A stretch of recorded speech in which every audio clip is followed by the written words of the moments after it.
धातु के साथ अभिक्रिया कर हाइड्रोजन गैस देती है। तो पहला गुण ये होगा कि अम्ल की धातु के साथ अभिक्रिया।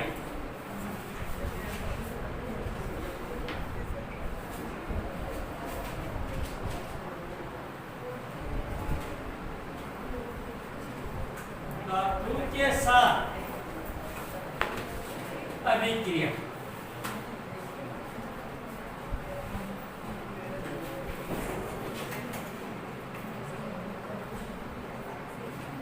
अम्ल धातु के साथ अभिक्रिया करके क्या बनाती है? समीकरण। क्योंकि हमको पहले पता है कि अम्ल धातु के साथ अभिक्रिया के हाइड्रोजन गैस देगी, लेकिन हमको समीकरण क्या बताना पड़ेगा। तो देखिए अम्ल धातु के साथ अभिक्रिया कर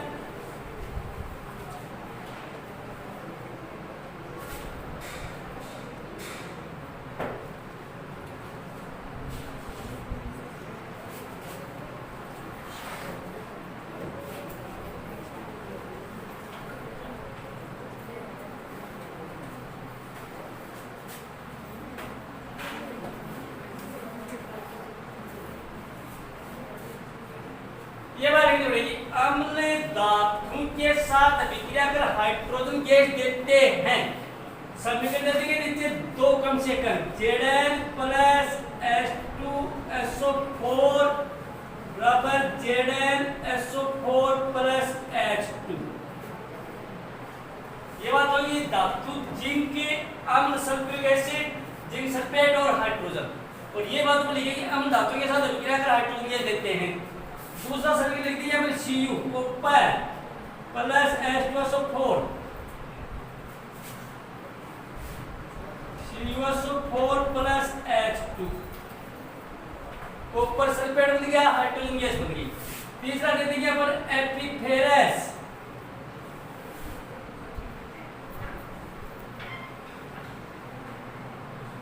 FeSO4 प्लस H2।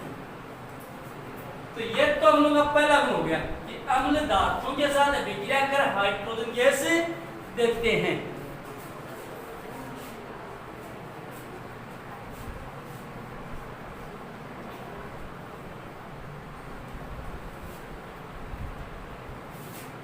अगला जो गुण होगा वो होगा अम्ल की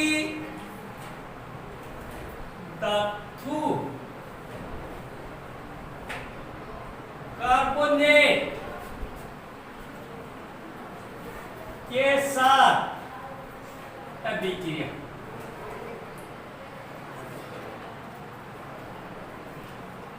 अम्ल की धातु कार्बोनेट के साथ अभिक्रिया। धातु कार्बोनेट के साथ अभिक्रिया करके अम्ल क्या बनाते हैं? तो अब लिखिए अम्ल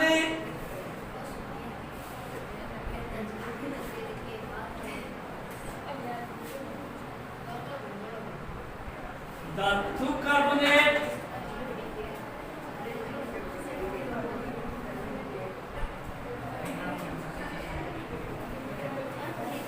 साथ अभिक्रिया कर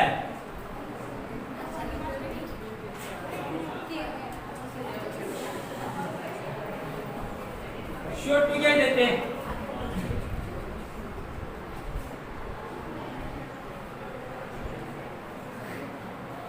क्या कहेंगे?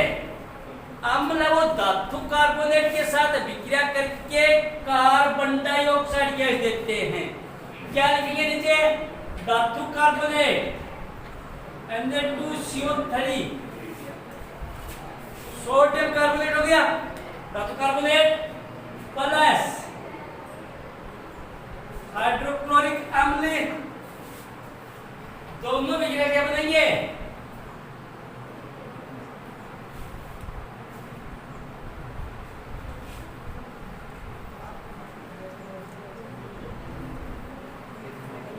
NaCl plus H2O plus carbon dioxide.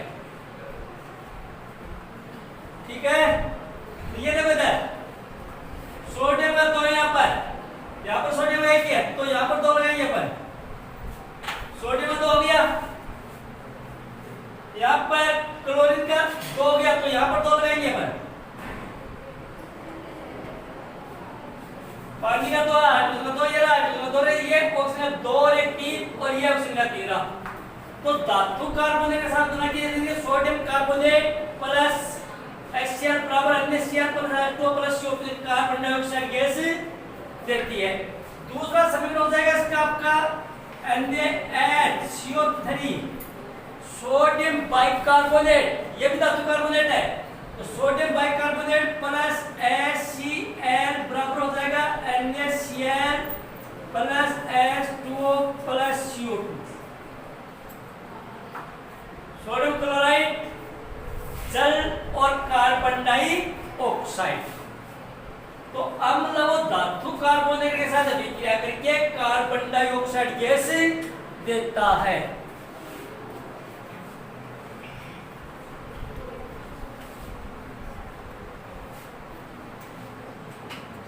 तीसरा जो रासायनिक गुण होगा अम्ल का, वो होगा अम्ल के क्षार के साथ अभिक्रिया।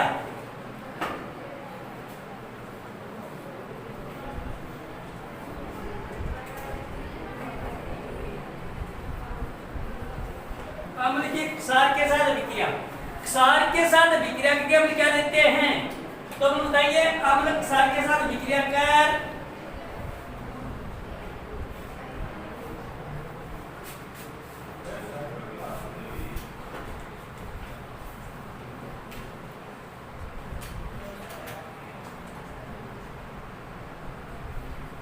क्षार के साथ अभिक्रिया कर लवण व जल बनाते हैं। और ये बात समझे कि अम्ल और क्षार आपस में विक्रिया करके लवण व जल बनाते हैं, जिसको आगे अपन पढ़ेंगे उदाहरण समीकरण विक्रिया। ये पढ़ते हैं तो अम्ल क्षार के साथ विक्रिया कर लवण जल बनाता है, तो अम्ल लिखो यहाँ पर और एक क्षार, तो क्षार तो हो गया आपका NaOH sodium hydroxide plus HCl, अम्ल हो गया, क्या बन जाएगा NaCl,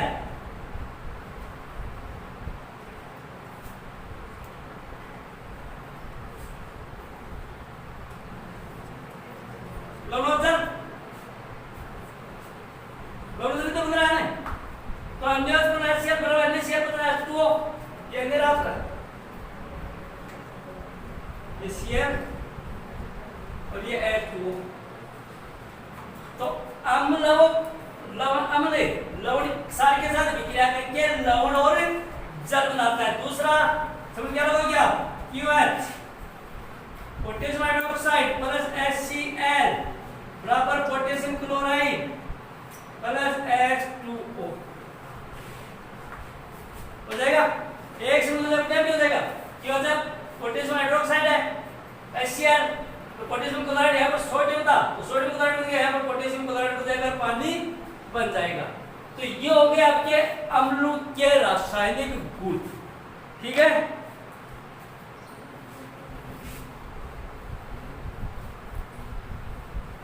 अब जो आगे प्रश्न आएगा वो सबसे बढ़िया प्रश्न पाठ का।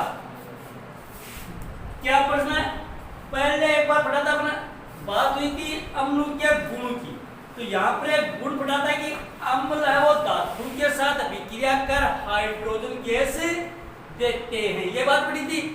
अब भी अम्लों का रासायनिक गुण पढ़ा है कि अम्ल धातु के साथ अभिक्रिया करता, तो मैंने समझ लिया कि अम्ल धातु के साथ अभिक्रिया कर हाइड्रोजन गैस देता है। अब इसी प्रश्न में लिखना आप लोगों को क्या कि प्रयोग द्वारा सिद्ध कीजिए कि अम्ल है वो धातु के साथ अभिक्रिया कर हाइड्रोजन गैस देता है। इस बात को प्रयोग करके बताना है, क्योंकि सब रासायनिक गुण बता रहा है कि हम धातु के साथ अभिक्रिया कर हाइड्रोजन गैस देता है, तो हाइड्रोजन गैस देता है या नहीं देता है, इस बात को प्रयोग द्वारा सिद्ध करके बताएंगे अपन, तब पता चलेगा कि इनका रासायनिक गुण सही है या नहीं है, और जो अम्लों का गुण होता है कि अम्ल धातु के साथ अभिक्रिया कर हाइड्रोजन गैस देते हैं, ये बात सही है या नहीं है। तो यह बात हम प्रश्न के तौर पर लिखेंगे, तो प्रयोग द्वारा सिद्ध कीजिए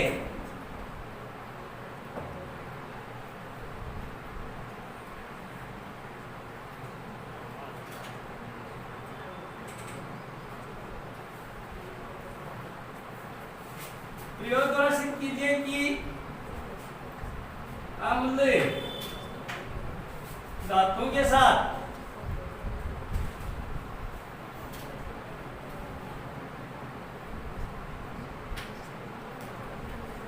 अभिक्रिया कर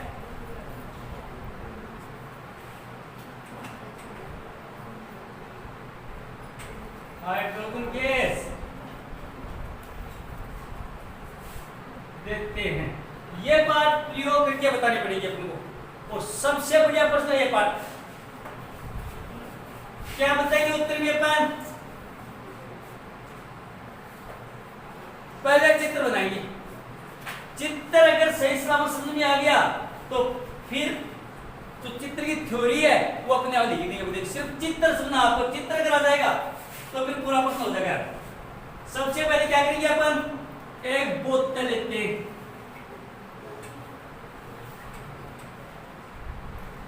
और बोतल भी कौन से लेंगे?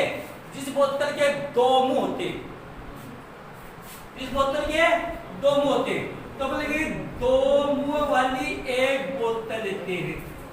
ये दो मुंह हो गई, तो दो मुंह वाली एक बोतल लेते हैं।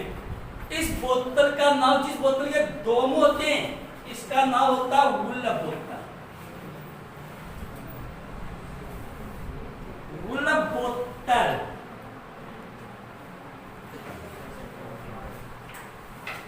वुल्लभ बोतल ले ली, ठीक है। बोतल में दानेदार दस्ते के टुकड़े डाल दिए, धातु डालेंगे बोतल में, कोई भी धातु डाल दो, तो बोतल में डाल दिया जस्ता, जिंक के टुकड़े डाल दिए,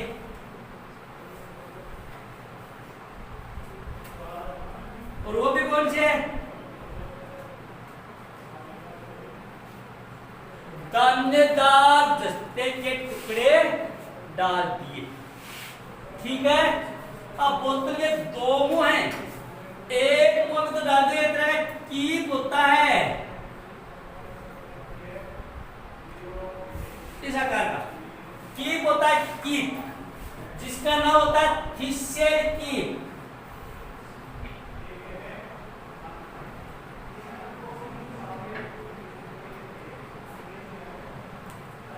इस कीप का नाम होता है थिस्सेल कीप, थिस्सेल कीप डाल दिया। दूसरे मुंह में क्या किया? दूसरे मुंह में एक निकास नली डालते हैं। कांच की नली होती है, इसका नाम होता है निकास नली। उस निकास नली को क्या करेंगे अपन? एक निकास नली लेंगे, इस निकास नली का एक मुंह है,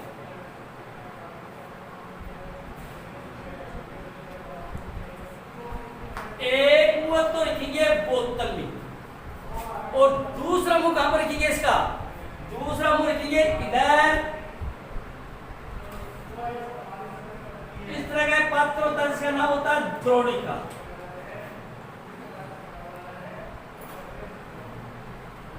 उस द्रोणिका में भरा होता है पानी,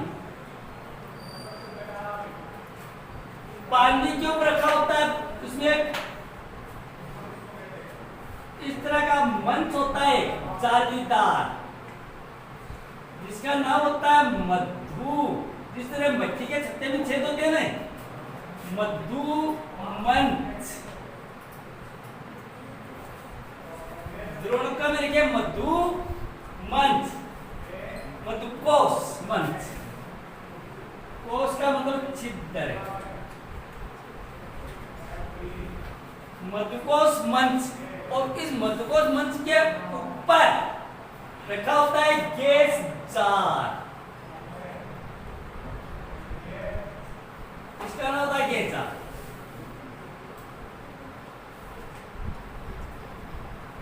उस गैस जार में लाके लगा देते इसको, इस रूम में, यहां।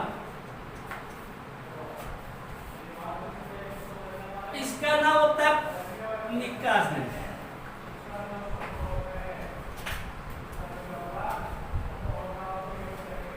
यह निकास नली। यहां पर जो जगह बच गई, अगर उस जगह को बंद कर देते तो जो भी गैस नहीं वो यहां से निकल जाएगी। तो यहां पर लगाते हैं अपन रबड़ के गुटके, जिसका नाम होता है कारक। इसको बंद कर देंगे, इसका नाम होता है कारक।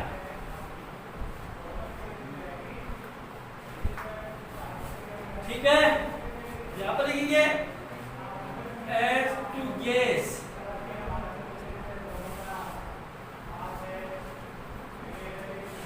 बनना। तो ये तो बनाएंगे अपन चित्तर, ठीक है। दो मुंह वाली बोतल है ये,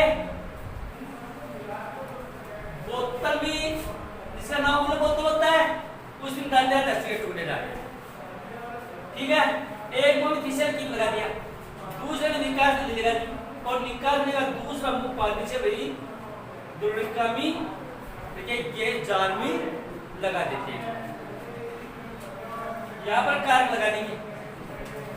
अब क्या करेंगे अपन, उस फिशर कीट की सहायता से, क्योंकि धातु तो अंदर है जस्ता, और अब पर्सनल अम्ल धातु से यहाँ से अपन अम्ल डालेंगे और यहाँ पर आसानी के विक्रिया करेंगे अपन। फिर गैस मिलेगी, कौन सी बनती है, नहीं बनती है। तो फिशर कीट की सहायता से यहाँ पर क्या डालते हैं, HCl या H2SO हम डालेंगे, या तो डालेंगे हाइड्रोक्लोरिक अम्ल या डालेंगे सल्फ्यूरिक अम्ल, दोनों को डालेंगे।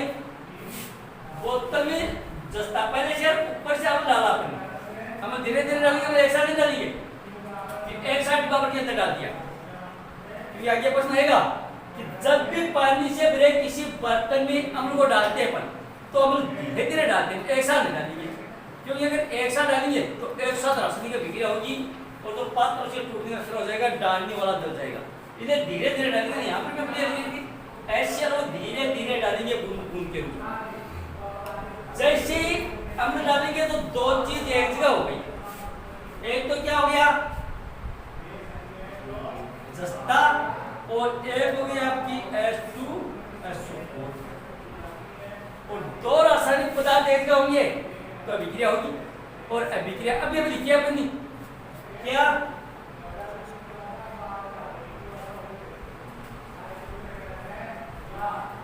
ये रासायनिक अभिक्रिया होगी, गैस बनी।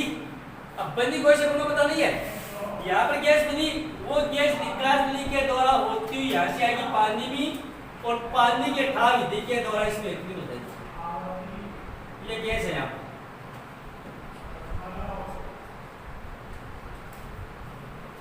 बन गई गैस।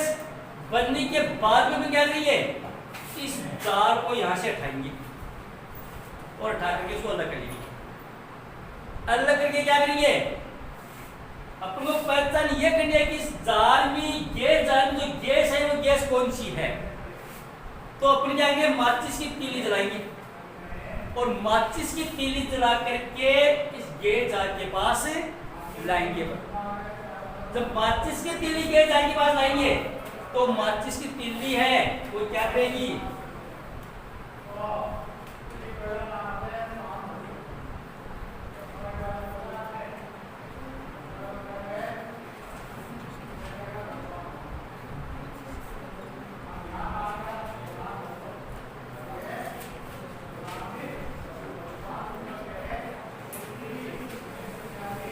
क्या करेगी,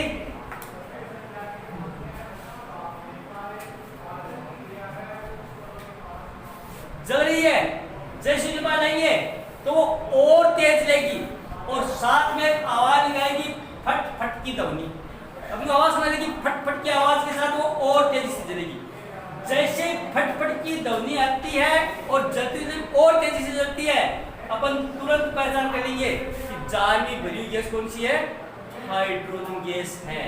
क्यों है, क्योंकि हाइड्रोजन गैस की पहचान होती है कि हाइड्रोजन गैस वो जलती हुई वस्तु को और तेज जलाती है और साथ में फट फट की ध्वनि निकालती है। यह पहचान हाइड्रोजन गैस की होती है। ऑक्सीजन गैस की पहचान कैसे करते हैं अपन, ऑक्सीजन गैस वस्तु को जलाने में सहायक होती है, तो किसी भी चीज को ले जाएंगे तो वो जलेगी, हम लोग ऑक्सीजन गैस है। कार्बन डाइऑक्साइड गैस की पहचान कैसे करेंगे, कार्बन डाइऑक्साइड गैस जब बुझाती है तो कोई भी जलती वस्तु गैस के पास ले जाएंगे, अगर वो बुझ जाती है इसका मतलब जार में भरी हुई गैस कौन सी है, कार्बन डाइऑक्साइड गैस है। और इसकी पहचान होती है फट फट की ध्वनि के साथ और तेजी से जलती है। तो अपन को ऑप्शन पर यह हो गया कि इसमें जो भी गैस बनी है वो गैस कौन सी है, हाइड्रोजन गैस है। अपन बता देंगे इस प्रयोग से ये सिद्ध होता है कि अम्ल और धातु के साथ अभिक्रिया कर हाइड्रोजन गैस देता है। अब देखो लिखेंगे कैसे, यहां से करेंगे शुरुआत। एक दो मुंह वाली बोतल लेते हैं।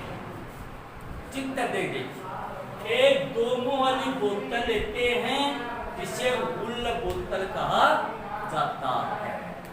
गुल्ल बोतल में दानेदार जस्ते के टुकड़े डालते हैं।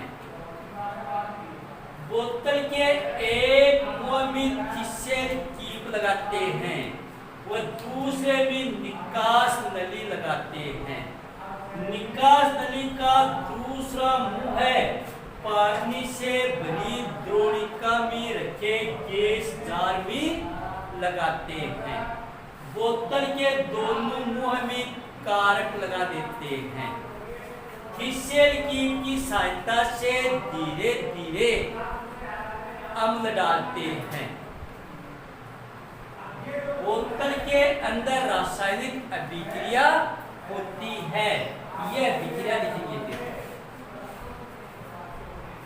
अभिक्रिया के फलस्वरूप बोतल में हाइड्रोजन गैस बनती है। और गैस ही बनती है, हाइड्रोजन गैस बनती है। उस गैस को एक विधि होती है,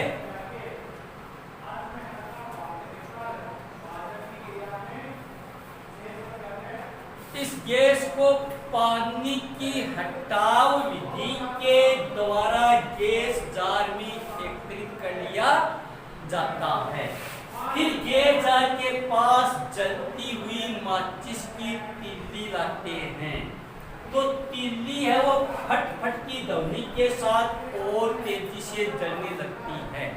इससे पता चलता है कि जार में भरी हुई गैस हाइड्रोजन है, तथा इस प्रयोग से यह सिद्ध होता है कि अम्ल व धातुओं के साथ अभिक्रिया कर हाइड्रोजन गैस देते हैं। ये बात आपको तो पढ़ना का प्रयोग द्वारा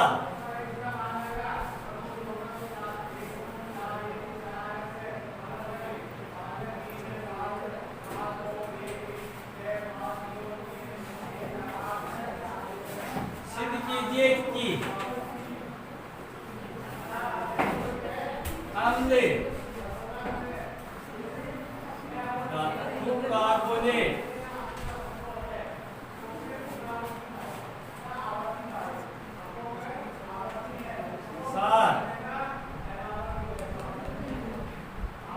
अभिक्रिया कर CO2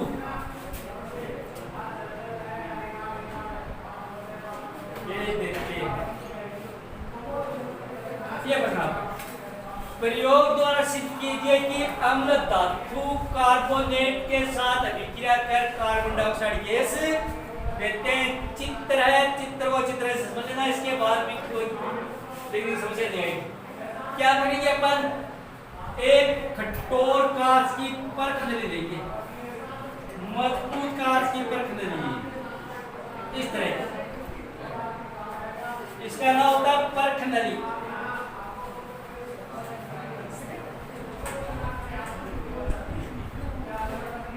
कठोर कांच की परख नली लेंगे।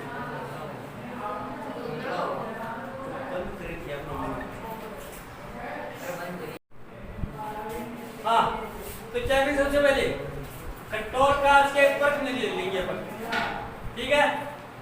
परख नली में धातु कार्बोनेट डालेंगे, अपन डालेंगे Na2CO3, सोडियम कार्बोनेट के टुकड़े डालेंगे, ठीक है। सोडियम कार्बोनेट के टुकड़े,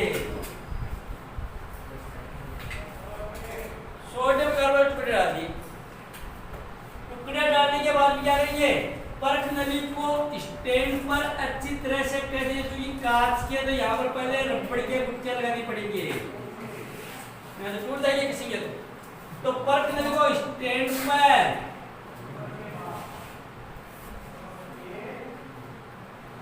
अच्छी तरह से कस देंगे। ये स्टैंड पर कस देंगे। इसका नाम होता है स्टैंड। स्टैंड पर अच्छी तरह से कस देंगे। कसने के बाद क्या करेंगे, परख नली के मुंह में चित्र तो बनवाइए।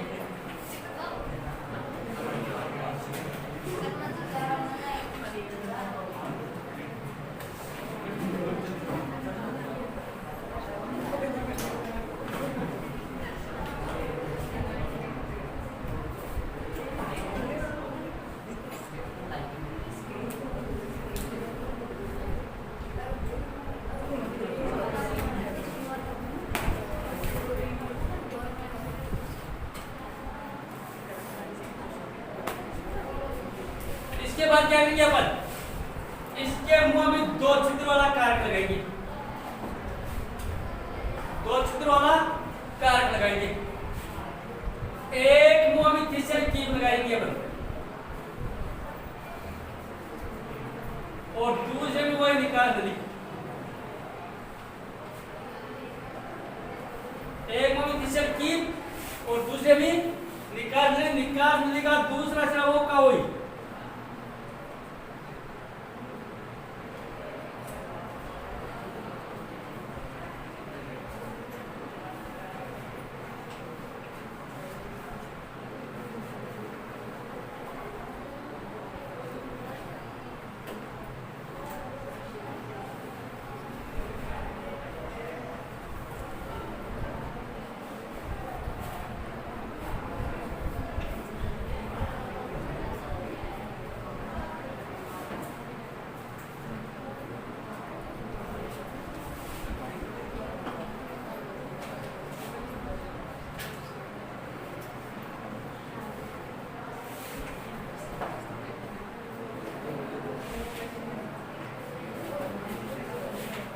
ये हो गया आपका चित्र,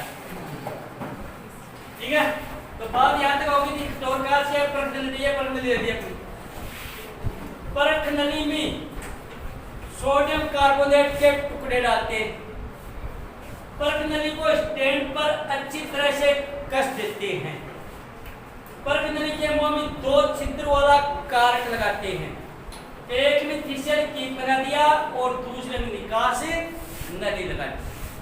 निकालने का दूसरा मुंह पानी से अपने द्रोणिका में गैस में लगा दिया, ठीक है। इतना करने के बाद में क्या करेंगे, फिशर कीप की सहायता से धीरे धीरे हाइड्रोक्लोरिक सांद्र हाइड्रोक्लोरिक अम्ल डालेंगे। जैसे हम डालेंगे तो एक तो सोडियम कार्बोनेट है, एक हाइड्रोक्लोरिक अम्ल है, तो परख में क्या होगी, रासायनिक अभिक्रिया होगी। कौन सी,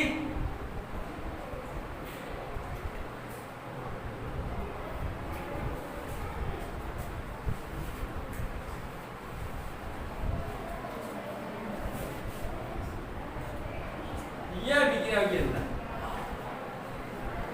और गैस कौन सी बनेगी, अभिक्रिया के बाद गैस बनेगी कार्बन डाइऑक्साइड। इस कार्बन डाइऑक्साइड को इस गैस जाल में एकत्रित करेंगे यहाँ,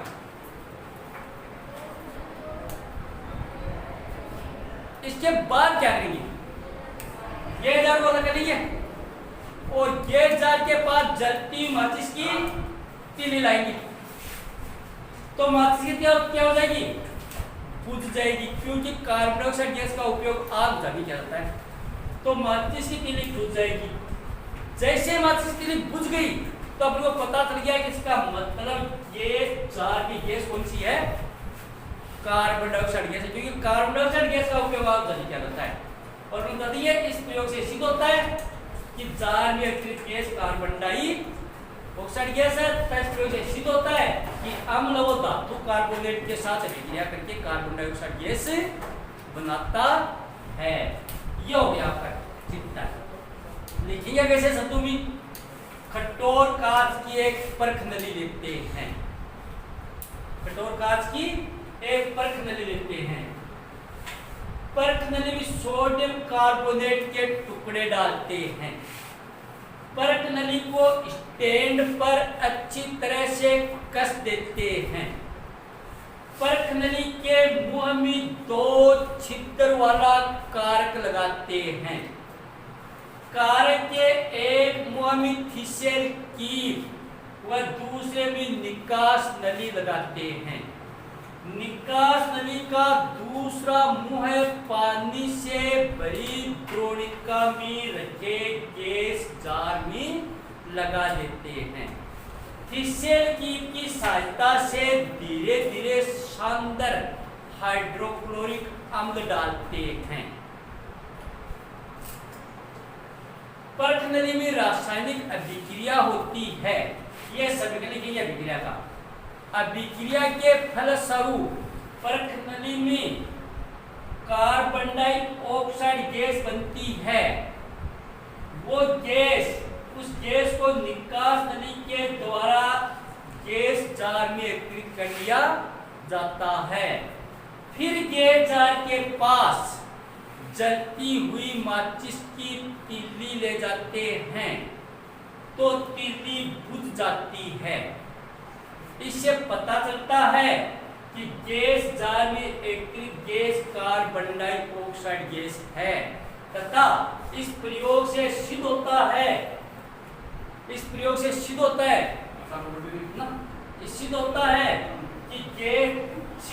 कि अम्ल है वो धातु कार्बोनेट के साथ अभिक्रिया कर कार्बन डाइऑक्साइड गैस बनाता है।